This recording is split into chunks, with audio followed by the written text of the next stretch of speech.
नमस्कार विद्यार्थियों, BA first year के फर्स्ट पेपर राजनीति विज्ञान के मूल आधार का हम अध्ययन कर रहे थे। राजनीति विज्ञान के मूल आधार के संदर्भ में आज हम राज्य की उत्पत्ति किस प्रकार से होती है, राज्य की उत्पत्ति के कौन कौन से सिद्धांत है, उसके बारे में हम अध्ययन करेंगे। राज्य की उत्पत्ति के अनेक प्रकार के सिद्धांत है, जैसे दैवीय सिद्धांत है, समझौता सिद्धांत है, विकासवादी सिद्धांत है, मार्क्सवादी सिद्धांत है, शक्ति सिद्धांत है। ये विभिन्न प्रकार के सिद्धांत है। राज्य की उत्पत्ति के संदर्भ में समझौतावादी सिद्धांत क्या है, उसका हम अध्ययन करेंगे। राज्य की उत्पत्ति के संदर्भ में जैसे गार्डनर ने ये कहा है कि जब मानव में राजनीतिक चेतना का विकास हुआ या राजनीतिक संगठन की शुरुआत हुई, ये किस प्रकार से हुई, ये सब एक घने कोहरे में बंद है। इसी प्रकार गिलक्राइस्ट ने ये कहा कि सर्वप्रथम जब व्यक्ति में राजनीतिक चेतना का विकास हुआ या जब उसने राजनीतिक समाज या राज्य की स्थापना की, तो उसके बारे में इतिहास से हम बहुत कम जानते हैं या कुछ भी नहीं जानते हैं। और जहां हमें इतिहास से हम कुछ नहीं जानते हैं या हमारे पास उसकी कोई सामग्री नहीं है, तो वहां हम कल्पना का सहारा लेते हैं। जहां हमें उसकी लेखन सामग्री या उसके प्रमाण नहीं मिलते हैं, तो वहां हम कल्पना का सहारा लेते हैं। राज्य की उत्पत्ति के संदर्भ में भी कोई निश्चित रूप से क्या हुआ था, कैसे हुआ था, इसके बारे में निश्चित रूप से कुछ नहीं कहा जा सकता है। और इसीलिए विभिन्न विद्वान राज्य की उत्पत्ति के संदर्भ में विभिन्न प्रकार के सिद्धांतों का वर्णन करते हैं, जिसके अंतर्गत समझौतावादी सिद्धांत एक महत्वपूर्ण सिद्धांत हम कह सकते हैं। समझौतावादी सिद्धांत का महत्वपूर्ण रूप से अर्थ ये है कि समझौतावादी सिद्धांत के अंतर्गत वो मानव अवस्था को दो भागों में विभाजित करते हैं समझौतावादी सिद्धांतवेता। एक समझौता से पूर्व की अवस्था और एक समझौते के बाद की अवस्था। समझौते से पूर्व की जो अवस्था थी, जब यानी कि लोगों ने मिलकर, जब राज्य नहीं था तो लोगों ने मिलकर समझौता करके राज्य का निर्माण किया। जब लोगों ने मिलकर समझौता करके राज्य का निर्माण किया, तो उससे पूर्व की अवस्था का वर्णन करते हैं और उससे बाद की अवस्था का वर्णन करते हैं। इसके अंतर्गत अलग अलग विद्वान अलग अलग रूप में इसका वर्णन करते हैं। 17वीं 18वीं शताब्दी के अंतर्गत इस सिद्धांत का बहुत ज्यादा प्रचलन हुआ। इस सिद्धांत के बारे में लोगों को बहुत जानकारी मिली, उन्होंने खुद भी लेखन कार्य करना शुरू किया। लेकिन हम यदि देखें तो सिद्धांत का जो इतिहास है वो बहुत पुराना है। समझौतावादी सिद्धांत के अंतर्गत पूर्व की जो विचारधारा है उसके बारे में भी वर्णन मिलता है, और पाश्चात्य विचारधारा के अंतर्गत भी समझौतावादी सिद्धांत देखने को मिलता है। पूर्व की विचारधारा के अंतर्गत यदि हम देखें तो महाभारत के शांति पर्व में ये उल्लेख है कि अराजकतापूर्ण स्थिति से छुटकारा पाने के लिए लोगों ने ब्रह्मा से प्रार्थना की और मनु को अपना राजा बनाया।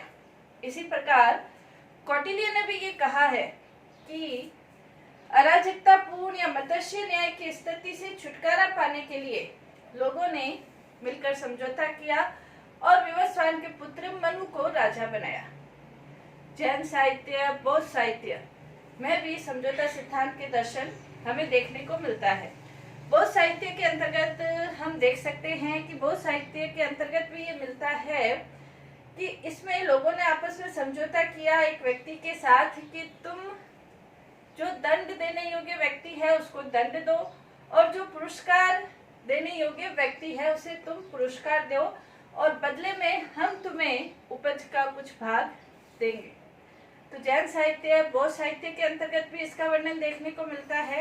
इसी प्रकार पाश्चात्य विचारधारा के अंतर्गत भी समझौतावादी सिद्धांत के दर्शन देखने को मिलते हैं।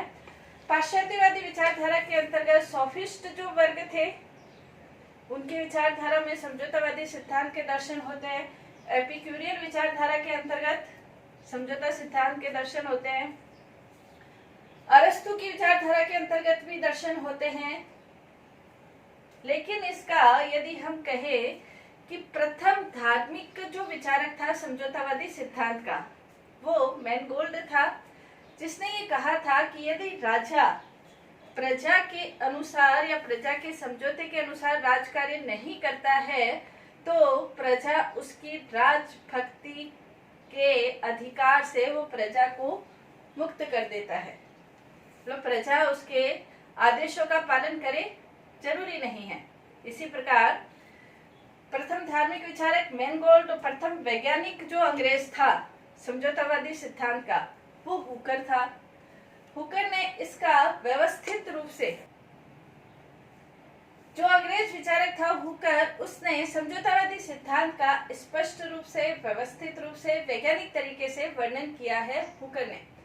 लेकिन समझौतावादी सिद्धांत के जो कह सकते हैं प्रसिद्ध विद्वान है या प्रसिद्ध विचारक है समझौतावादी सिद्धांत के, वो माने जाते हैं हॉब्स, लॉक और रूसो।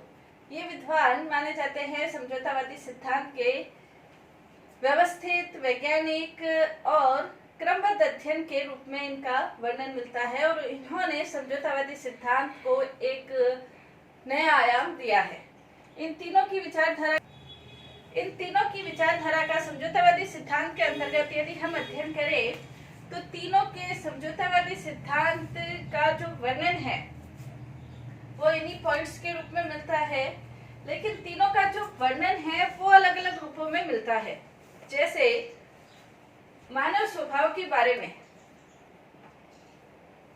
प्राकृतिक अवस्था यानी कि राज्य की उत्पत्ति से पहले जो मानव स्वभाव था वो किस प्रकार का स्वभाव था, हॉब्स ने भी इसका वर्णन किया है, लॉक ने भी इसका वर्णन किया है, रूसो ने भी इसका वर्णन किया है।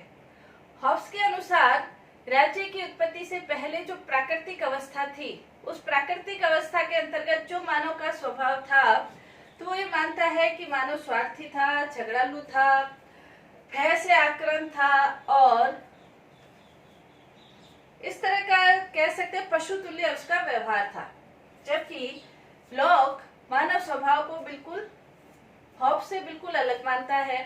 वो ये मानता है कि मानव भोला भाला था, सहयोगी था, प्यार पूर्वक चलने वाला था, शांतिपूर्ण था और एक दूसरे का सहयोग करने वाला, यानी कि व्यक्ति उस तरह का व्यवहार दूसरों के साथ नहीं करता था जो वो अपने लिए नहीं चाहता था।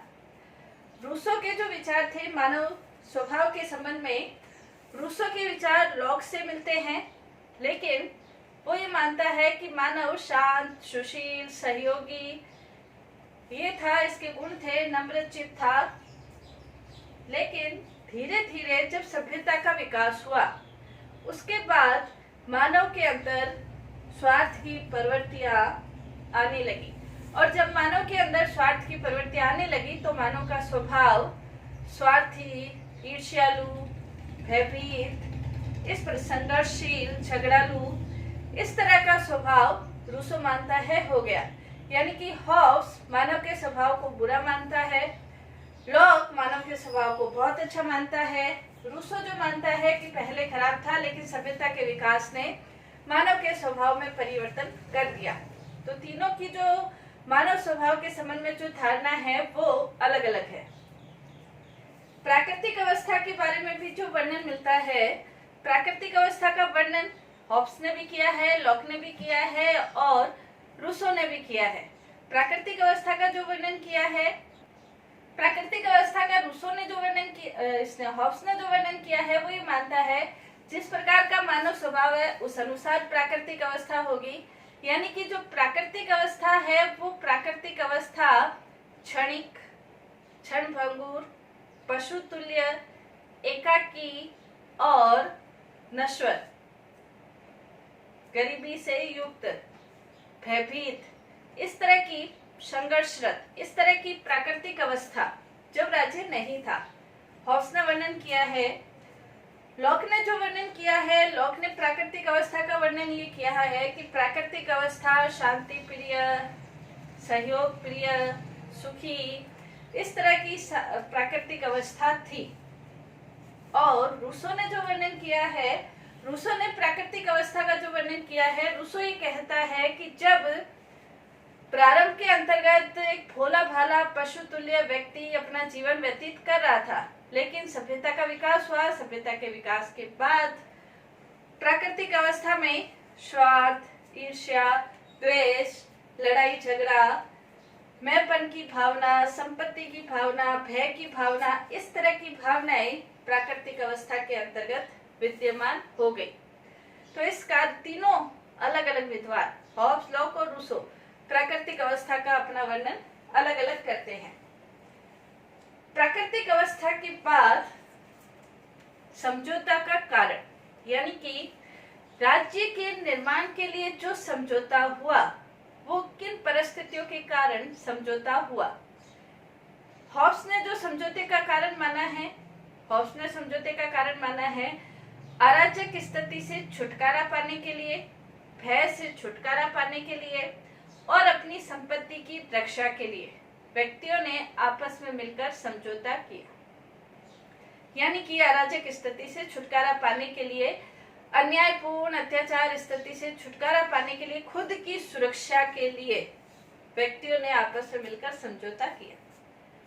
लॉक ने जो मानव स्वभाव का, प्राकृतिक अवस्था का इतना अच्छा वर्णन किया है, तो लॉक के जो प्राकृतिक अवस्था के मानव थे उनको राज्य की क्या आवश्यकता पड़ी, राज्य क्यों बनाया, क्योंकि वो तो शांति प्रिय अवस्था थी। तो लॉक ये मानता है कि वो अवस्था तो शांति प्रिय थी, लेकिन समझौते का कारण ये था कि उस समय कोई निश्चित विधियां नहीं थी, यानी कि कोई कानून नहीं थे। हालांकि लॉक ये मानता है कि जब राज्य नहीं था तब भी व्यक्ति को जीवन का, संपत्ति का और स्वतंत्रता का अधिकार था। जीवन, संपत्ति, स्वतंत्रता का अधिकार था, लेकिन इन अधिकारों को निश्चित करने वाली कोई विधियां नहीं थी। इन अधिकारों का व्याख्या करने वाली कोई संस्था नहीं थी और विधियों का उल्लंघन करने पर दंड देने वाली कोई संस्था नहीं थी। तो इन्हीं सब कारणों से समझौता हुआ और व्यक्तियों ने, ताकि विधि का निश्चित रूप निर्धारित किया जा सके और जो उल्लंघन करे उसे दंड दिया जा सके, इसलिए समझौता हुआ लॉक के अनुसार। रूसो समझौते का कारण ये मानता है कि जब स्वार्थ, भय, इस तरह की स्थितियां सभ्यता के विकास के साथ साथ शुरू हो गई, तब एक ऐसी संस्था की आवश्यकता हुई जो कि अराजकता की स्थिति को दूर कर सके, व्यक्तियों में सुरक्षा की भावना पैदा कर सके और शांतिपूर्ण समाज की स्थापना कर सके और सभी व्यक्तियों में एक समानता की भावना स्थापित हो सके। इसके लिए समझौता हुआ। तो हॉब्स, लॉक और रूसो तीनों समझौते का कारण अलग अलग मानते हैं। समझौते का जो स्वरूप है, समझौता हो गया, किस प्रकार से समझौता हुआ, हॉब्स, लॉक और रूसो अलग अलग प्रकार मानते हैं। हॉब्स ये मानता है कि समझौता एक ही हुआ, अराजक स्थिति से छुटकारा पाने के लिए व्यक्तियों ने अपने सारे अधिकार किसी एक व्यक्ति को सौंप दिए। यानी कि जो समझौता हुआ वो सामाजिक समझौता हुआ, राजनीतिक समझौता नहीं हुआ। इसे हम राजनीतिक समझौता इसलिए नहीं कहेंगे क्योंकि जो समझौते का पक्ष है, जिसके आधार पर व्यक्तियों ने किसी व्यक्ति को अपने सारे अधिकार सौंपे, इस शर्त के आधार पर कि तुम भी अपने सारे अधिकार इसको सौंपो, वो जो जिसको सारे अधिकार सौंपे वो समझौते का स्वरूप नहीं है। इसलिए एक ही समझौता हुआ जिसके अंतर्गत व्यक्तियों ने शांति की स्थापना करने के लिए अपने सारे अधिकार त्याग दिए। एक समझौता हुआ, सामाजिक समझौता। लॉक के अनुसार समझौता दो प्रकार का हुआ। एक सामाजिक समझौता, सामाजिक समझौते के अंतर्गत व्यक्तियों ने अपने सारे अधिकार किसी व्यक्ति या व्यक्ति समूह को सौंप दिए। और दूसरा राजनीतिक समझौता, जो राजनीतिक समझौता हुआ उसके अंतर्गत व्यक्तियों के समूह और जिसको वो अधिकार सौंपे हैं, इन दोनों के बीच आपस में समझौता हुआ कि आप हमारी रक्षा करो और बदले में हम आपको कर, आपके आदेशों का पालन करेंगे, आपको कुछ कर देंगे। इस प्रकार का राजनीतिक समझौता हुआ। यानी कि जो राजा है वो भी समझौते का एक भाग है। रूसो के अनुसार व्यक्ति के व्यक्तित्व के दो भाग होते हैं। एक व्यक्तिगत और एक सामूहिक। तो जो समझौता हुआ वो व्यक्तिगत और सामूहिक व्यक्तित्व के अंतर्गत समझौता हुआ। इसको हम ऐसे समझ सकते हैं कि व्यक्ति ने व्यक्तिगत रूप से अपने सारे अधिकार समाज को प्रदान कर दिए और सामूहिक रूप से उसे वो सारे अधिकार वापस प्राप्त हो गए। यानी कि जो समझौता हुआ वो व्यक्तिगत और सामाजिक व्यक्तित्व के बीच समझौता हुआ, किसी वर्ग विशेष या व्यक्ति विशेष के समक्ष। तो रूसो के अनुसार जो समझौता हुआ सामान्य इच्छा व्यक्ति विशेष के लिए नहीं, सामान्य इच्छा के अनुसार समझौता हुआ। राज सत्ता का स्वरूप किस प्रकार का हुआ, तो इसके अंतर्गत हॉब्स जो मानता है वो सामाजिक समझौते के अंतर्गत ये मानता है कि समझौते के कारण जो राज सत्ता का स्वरूप है वो निरंकुशवादी स्वेच्छाचारी राज सत्ता अस्तित्व में आई, क्योंकि व्यक्तियों ने अपने सारे अधिकार उस व्यक्ति या व्यक्ति समूह को सौंप दिए और क्योंकि सारे अधिकार सौंपे और वो स्वयं उस समझौते का भाग नहीं है, इसलिए उसके पास सारे अधिकार हैं, लेकिन वो स्वयं समझौते का भाग नहीं होने के कारण वो उस समझौते का भाग नहीं है, इसलिए उसका कोई उत्तरदायित्व जनता के प्रति नहीं है। इसलिए जनता को उसकी आज्ञा का पालन करना ही करना है, उसकी आलोचना करने का, उसकी विरोध करने का कोई अधिकार जनता के पास नहीं है। यानी कि जो राज्य का स्वरूप निरंकुशतावादी अस्तित्व में आया। लॉक के अनुसार जो समझौता हुआ उसके अंतर्गत वैधानिक और मर्यादित राज्य का स्वरूप अस्तित्व में आया। वैधानिक और मर्यादित यानी कि व्यक्तियों ने जो समझौता किया उसके अनुसार यदि अधिकार सौंपे हैं तो बदले में राज्य का भी ये कर्तव्य है कि वो लोगों की रक्षा करेगा, और यदि वो लोगों की रक्षा करने में असमर्थ रहता है तो लोगों को ये अधिकार है कि वो उसके विरुद्ध आवाज उठाकर उसे पदच्युत कर दे। तो वैधानिक और मर्यादित राज्य का स्वरूप अस्तित्व में आया।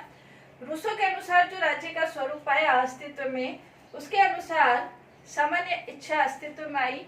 कोई व्यक्ति विशेष के हाथ में राज सत्ता नहीं है, बल्कि सभी लोगों की जो इच्छा जो कि शुभ है, नैतिक है, उचित है, वैधानिक है, इस इच्छा के जो वो इच्छा अस्तित्व में आई और इस इच्छा यानी कि सामान्य इच्छा के द्वारा राज्य का संचालन होने लगा, जो कि सभी व्यक्तियों की उचित जो इच्छाएं हैं, जो आदर्श इच्छाएं हैं, उनके योग से सामान्य इच्छा बनी।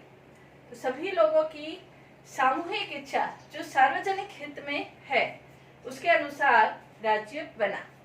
तो ये एक का निरंकुशतावादी, दूसरे का वैधानिक और तीसरे का सामान्य इच्छा राज्य का स्वरूप अस्तित्व में आया। हॉब्स, लॉक और रूसो जो है उन्होंने सामाजिक समझौता सिद्धांत के बारे में बताकर राज्य की उत्पत्ति के बारे में क्रमबद्ध, वैज्ञानिक और व्यवस्थित अध्ययन प्रस्तुत किया है। धन्यवाद।